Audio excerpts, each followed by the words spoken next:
Hello everyone, how are you doing? This is MD Tech here with another quick tutorial. In today's tutorial, I'm going to show you guys how to increase the output volume on your macOS device. First thing I'd recommend doing, make sure your speakers are turned on. So if you're using external speakers, make sure they're turned on. And if you have a speaker shortcut on your keyboard, make sure that is turned on as well and not muted. Once you have eliminated those two issues, we're going to go ahead and jump into it.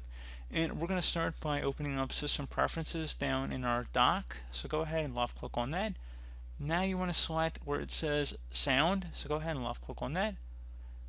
And select the Output option over here. So there should be 3 tabs. Go ahead and select Output. And then where it says Output Volume, you want to go ahead and drag this over to the right. Make sure it's turned up. And then you can test and see if you have to adjust it accordingly. Maybe it's a little too loud. You can go ahead and adjust that softer or more pronounced depending on what you need.